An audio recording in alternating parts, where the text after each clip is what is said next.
Olá, muito boa tarde. E a partir de agora você confere as notícias do Brasil e do mundo desta quarta-feira, dia 20 de abril, véspera de feriado. E a gente começa falando de economia. A economia brasileira cresceu em fevereiro, impulsionada principalmente pelo setor de serviços, mas é cedo para comemorar. Outros fatores ainda podem influenciar o indicador econômico.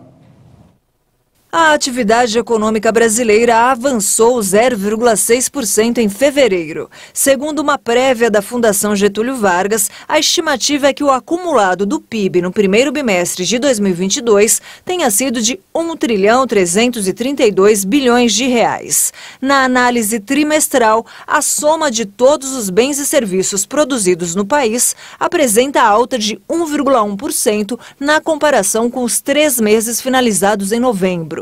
Já no ano, o crescimento da economia nacional é de 1,2%. De acordo com a FGV, o crescimento da economia brasileira segue impulsionado pelo desempenho do setor de serviços, com variação acima da observada na agropecuária e na indústria em praticamente todos os meses desde meados do ano passado.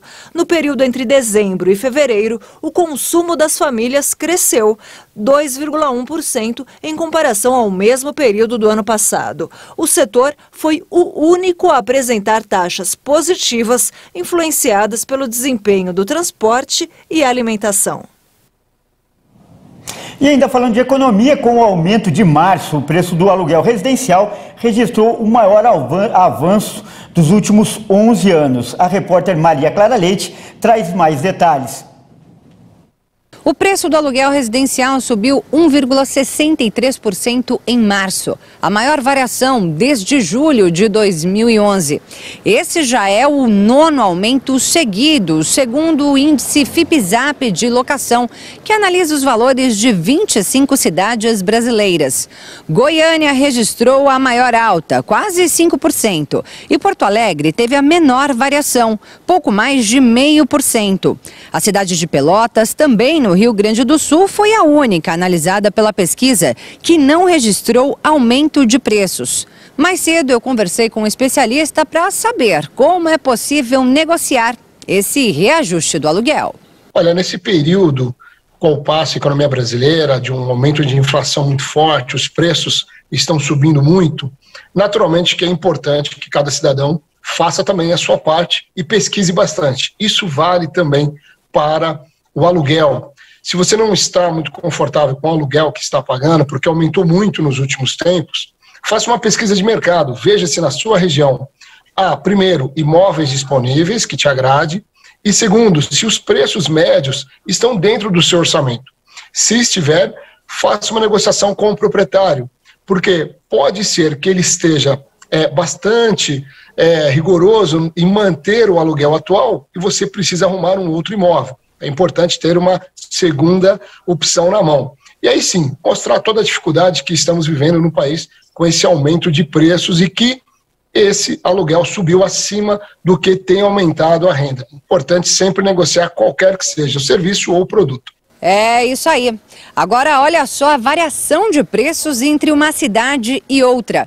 No mês de março de 2022, São Paulo teve o maior preço, R$ 40,00 o metro quadrado. E aí São Paulo vem em seguida de Recife, Brasília e Rio de Janeiro. Agora a cidade que teve o menor valor do metro quadrado foi Curitiba, R$ 25,00. E mudando de assunto, a Polícia Federal fez nesta quarta-feira uma operação contra uma organização criminosa que atua dentro e fora dos presídios. São investigados crimes como tráfico de drogas e homicídios. A ação acontece em 4 estados. A Polícia Federal deflagrou a Operação Tabuleiro, com o objetivo de desarticular a estrutura regional de uma organização criminosa envolvida com o tráfico de drogas e outros crimes.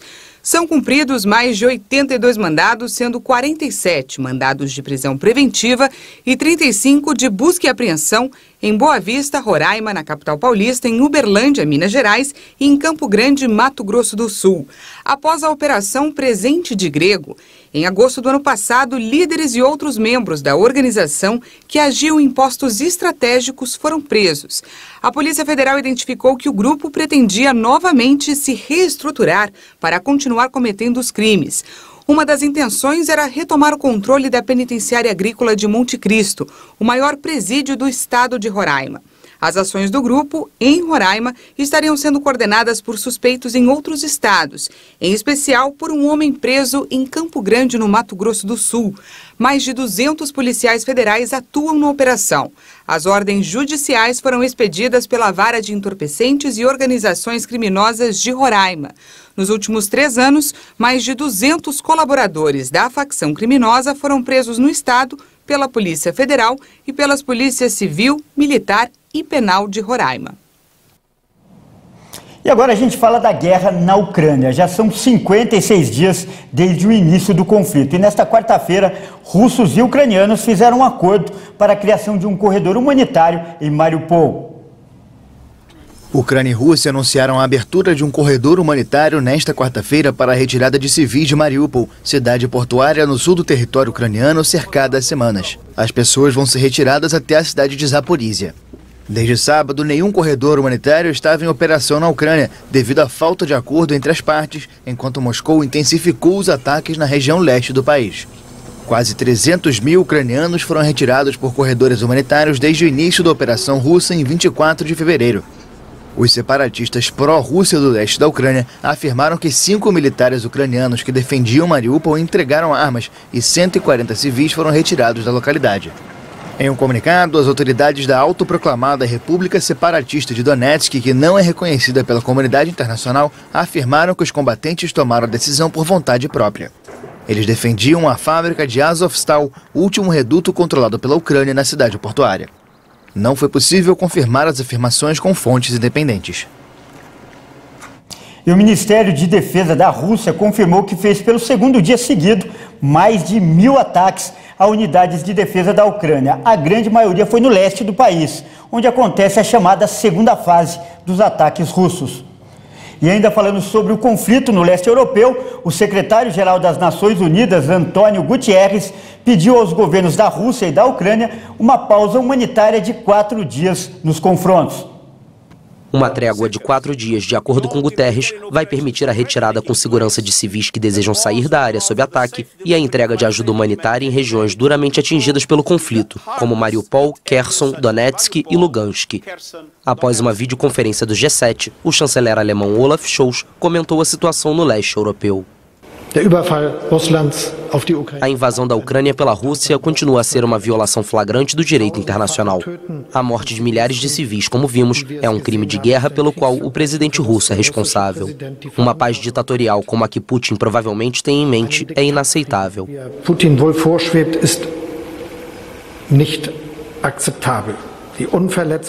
Em meio à ofensiva no leste, a Ucrânia recebeu caças e peças de reposição para reforçar sua aviação. O porta-voz do Pentágono, John Kirby, não especificou quantos, que tipo de aeronave ou origem, apenas confirmou que Kiev hoje tem mais caças à disposição do que há 2 semanas.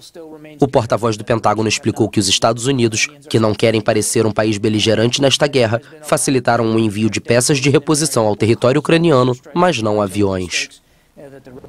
Olha, e para encerrar essa edição, nós vamos mostrar a história de um garoto do Canadá que tem um sonho: ser bombeiro. Até aí, tudo bem. Mas o menino foi além. Ele decidiu correr atrás desse objetivo. Oliver Lipinski criou um currículo com a ajuda dos pais e colocou detalhes sobre sua educação, experiência e, principalmente, o grande interesse em combater incêndios. Com o documento em mãos e uniforme completo do Corpo de Bombeiros, o pequeno foi até o quartel da cidade onde mora. Era o último dia de um processo seletivo para recrutar novos bombeiros. Oliver deixou claro para o tenente que fez a entrevista que queria uma das vagas. E sabe como termina essa história? Bom, depois da entrevista bem sucedida, o Oliver foi classificado para a turma de recrutas de 2034 como membro júnior dos bombeiros. E essa edição fica por aqui. Obrigado pela sua companhia e continue ligado em nossa programação. Até mais!